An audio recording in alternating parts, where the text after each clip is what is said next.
Здравствуйте, дорогие друзья! Недавно одна женщина попросила меня показать, как можно реставрировать старый ковер. Вот у меня ковер, это еще мой ровесник, ему уже очень много лет. И вот я посмотрела, и правда, у меня оказалось, моль проела дырку. Надо посмотреть внимательно, может быть, даже дырка не одна. Я хочу вам показать, как я придумала, можно восстановить ковер. Если ковер вам дорог или тут какой-то очень диковинный узор, то вам нужно будет найти нитки, которые будут в тон. У меня, видите, красный не очень подходит, и белый не очень подходит. Ну а черный, видите, черный, есть черный подойдет. Я вот здесь сделаю черным цветом. Но опять-таки, я же говорю, если у вас какой-то диковинный узор, то нужно будет подобрать нитки четко в тон. Беру иголку с ниткой. Ну и вот начинаю я делать вот такое вот действие. Смотрите.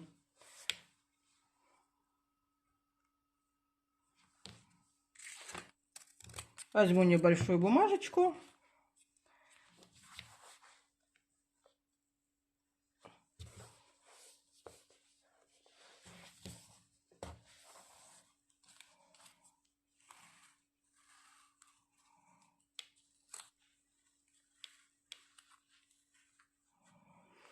И вот таким вот образом буду прошивать много-много стежков подряд.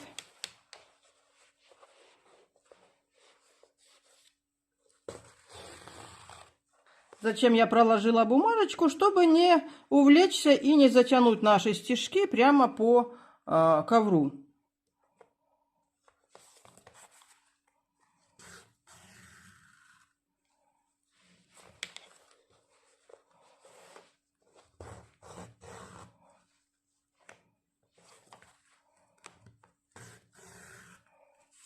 На весь размер дырки нужно будет пришить несколько вот таких вот полос. Ну, сейчас я по мере того, что буду шить, я буду вам показывать. Вот посмотрите, рядом с первой полосочкой я начинаю прошивать вторую полосочку.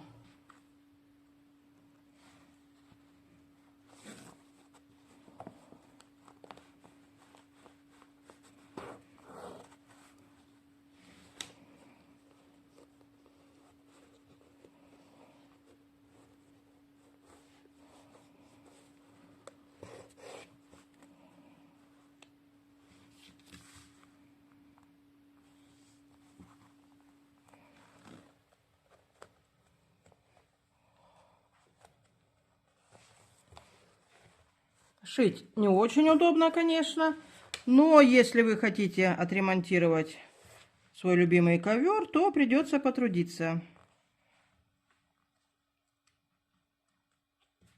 Ну и тут еще надо будет сделать так.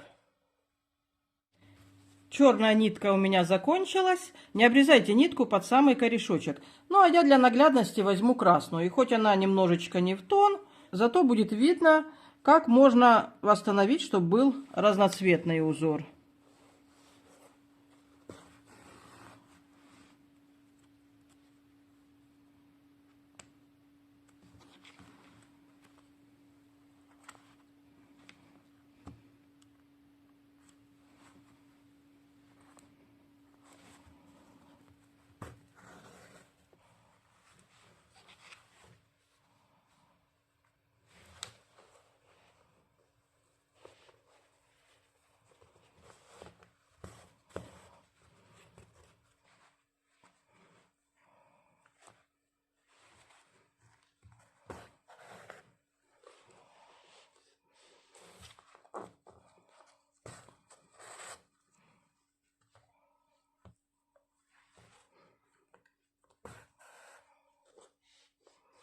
Чем больше мы прошьем ниток, тем, конечно, шить труднее и труднее.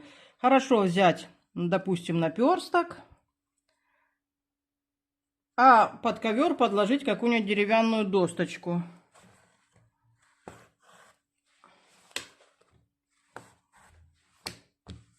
Ну, будем считать, что достаточно. Смотрите, после того, как вы вот это все зашьете, завяжете узелочки, вот это место нужно обязательно проклеить клеем. Я приклею малярную ленту, но если вы хотите сделать хорошо ковер, чтобы держалось, намажьте клеем и можно приклеить какую-либо ткань. Ну и что, приступаем теперь к самому ответственному и самому интересному занятию.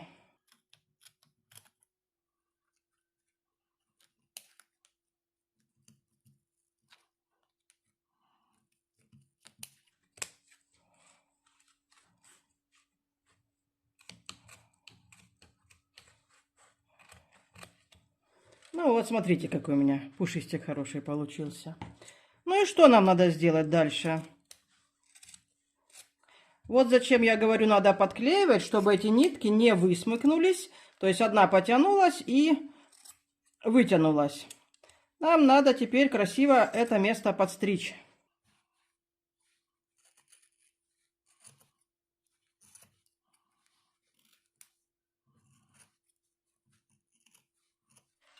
Вот еще инструмент очень удобный.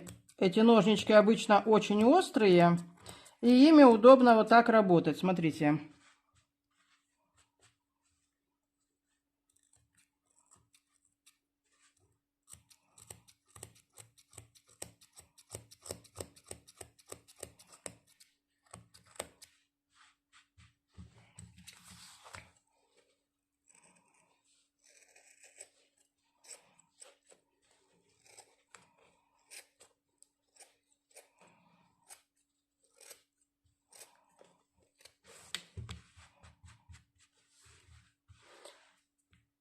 Смотрите, друзья мои, черный, теперь мы вот так распушим, черный практически не отличается от того, что у нас здесь на узоре. И если бы красные нитки мои были в тон с ковром, то было бы даже совсем-совсем незаметно. Вот так вот. Подбирайте хорошо нитки и лечите ваши любимые вещи. На этом всего вам доброго. Будьте все здоровы. До свидания.